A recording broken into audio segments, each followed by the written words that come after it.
Well, we're here once again in the foyer of the House of Commons. It is Wednesday afternoon. We just finished question period, and man, what an experience that was. The place exploded. If you have a chance to catch it, it was complete chaos. The Prime Minister stood up, tried to read some allegations into the record from a newspaper report in Vancouver.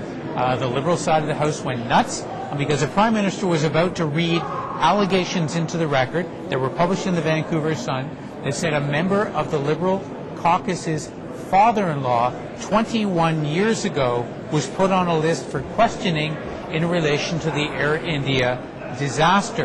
Of course, right now we're debating the terrorism bill, and it looked like the Prime Minister was trying to link Liberal opposition to an extension of some of those provisions with the fact that one of the members of the Liberal caucus may have been connected with the Air India situation.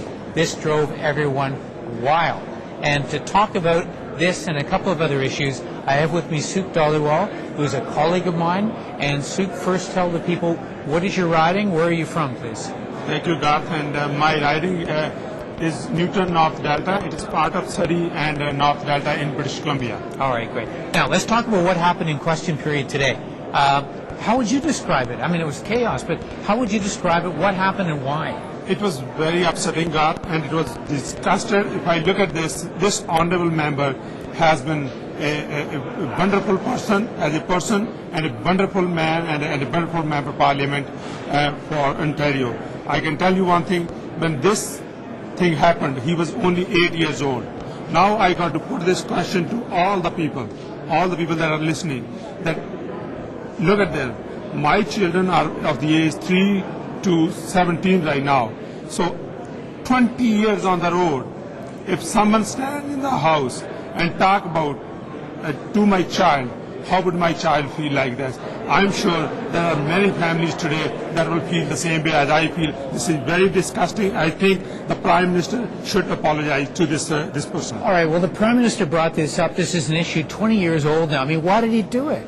I mean, it's the Prime Minister of Canada. I mean, he must have had a reason. I mean, this is where, because he has no policy, he has no plan, and he has no integrity. This is the way he wants to do politics, so it's pity politics, so he can grab some votes here and there, so he can head into a majority government. Now, the Conservatives are saying that the Liberals are flip-flopping on this terrorism, that we're soft on terrorism because we don't support the sunset. You and I know both within caucus there's been a debate back and forth, but we have a position now. Are we soft on terrorism? Where do you stand? We are not on soft on crime, or we are not soft on the terrorism. We are the ones who brought this clause, and if we look at this clause, we have never used this clause, and we are fully supportive of our RCMP, and we know that our RCMP and our CSIS have all the tools and necessary to do the job that they will be able to do job with those clauses. It's just what it is it's an undue burden on the society. It is civil liberties are the ones that are questioning. So we are the party that defend the civil liberties. So that's why I personally feel that it shouldn't be even a part of those that act now. Sukh, are you disappointed with the Prime Minister? I am very disappointed today. Because when I look at my children of age 3 to 17, if someone asks them this question in the House 20 years ago, if they become the Member of Parliament, it is very disgusting. And I tell you right now, and there's no other way, that Prime Minister should apologize to this honourable member and also to his family. All right, thank you. Now, on another issue, you've just tabled a private member's bill in the House. Yes, I did. Tell us what it's about, please. Garth, if we look at this, throughout the world, there are 6,500 languages spoken. In Canada alone, there are 2 official languages. We have French and English.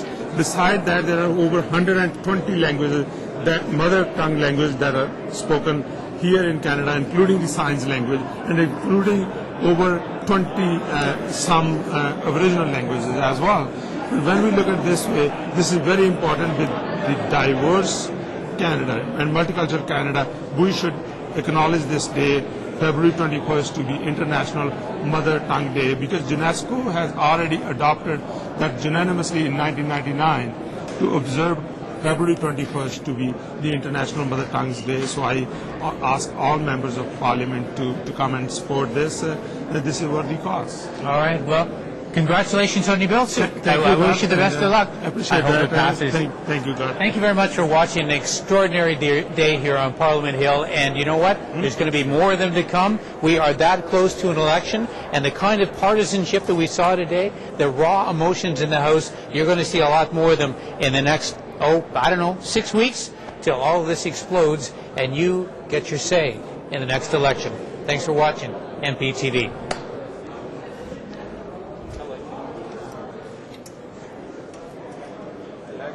That's good.